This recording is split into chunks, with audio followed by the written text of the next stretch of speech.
చంద్రబాబు నాయుడు చేసిన నీచ రాజకీయాల వల్ల ఈరోజు రాష్ట్ర వ్యాప్తంగా పెన్షన్లు తీసుకునే అవ్వతాతలు దివ్యాంగులు ఎంత కష్టపడుతున్నారో చూస్తేనే మనసు ద్రవించిపోతుంది. ఎందుకంటే ఈరోజు చంద్రబాబు నాయుడిని ఇష్టపడే వాళ్ళు ఈ రాష్ట్రంలో ఎవరూ లేరు.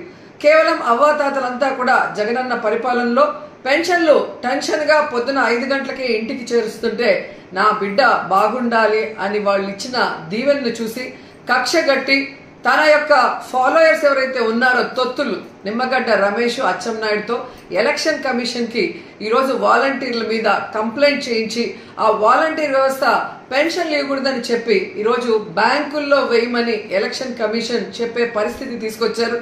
దానివల్ల ఎండల్లో దాదాపుగా 45 పైన ఉంది, 46, 47 డిగ్రీస్ లో ముసలోళ్ళు ఈరోజు బ్యాంకుల దగ్గర పడికాపులు కాస్తుంటే దాంట్లో కొంతమంది మరణిస్తుంటే నిజంగా చాలా బాధేస్తుంది, ఏడుపు వస్తుంది. కానీ చంద్రబాబు నాయుడికి మనసు అనేది లేదు. ఎంతటి రాజకీయాన్ని నీచంగా అయినా చేయగలడు, ఎంత కుటిలంగా అయినా చేయగలడని తనకి పిల్లనిచ్చిన మామని వెన్నుపోటు పొడిచినప్పుడే మనకు అర్థమైంది. 58 నెలలు ప్రజలకి కష్టం లేకుండా సచివాలయ వాలంటీర్ వ్యవస్థ ద్వారా జగన్మోహన్ రెడ్డి గారు ప్రతి సంక్షేమాన్ని ఈవెన్ పెన్షన్ రైస్ తో సహా పేద ప్రజల ఇళ్లకే పంపిస్తుంటే ఈరోజు కక్ష కట్టి 1 నెల గ్యాప్ వచ్చే ముందుకి ఎలక్షన్ కమిషన్ కి కంప్లైంట్లు ఇచ్చి ఏ విధంగా ప్రజల్ని ఎండల్లో తిప్పి వాళ్ళ మరణానికి కారణమవుతున్నారో ప్రతి ఒక్కరు కూడా గమనించాల్సిన విషయం. ఈరోజు చంద్రబాబు నాయుడిని సూటిగా అడుగుతున్నాను, పెన్షన్లు తీసుకునే వయసు, నీ వయసున్న అవ్వతాతల్ని ఇలా ఇబ్బంది పెట్టడం నీకు భావ్యమేనా?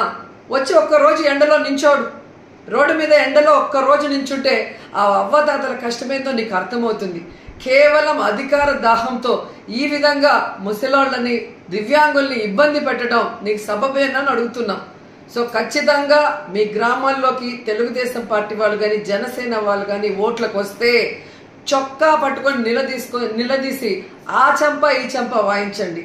రాబోయే ఎన్నికలు మే 13 జరిగే ఎన్నికల్లో మిమ్మల్ని ఇంత ఇబ్బంది పెట్టిన ఆ చంద్రబాబు నాయుడిని, ఆ బీజేపీని, ఆ యొక్క జనసేనని తరిమి కొట్టండి అని కూడా ప్రతి ఒక్కరిని కూడా కోరుకుంటున్నాను. జగనన్న ఉంటేనే అన్ని ఇంటికి వస్తాయి, అందరూ సంతోషంగా ఉంటారు, సుఖంగా ఉంటారు, ఏ కష్టం లేకుండా పేదవాళ్ళందరూ కూడా. కానీ చంద్రబాబు నాయుడు అనేవాడు ఇంకా రాకముందే నెల రోజు ఎలక్షన్ కమిషన్ లో చేతిలోకి ప్రభుత్వం పోగానే ఎలా బిహేవ్ చేస్తున్నాడు, తన తొత్తుల్ని పెట్టి కంప్లైంట్ ఇచ్చనేది ప్రతి ఒక్కరు కూడా గుర్తుపెట్టుకోవాలని తెలియజేసుకుంటున్నాను.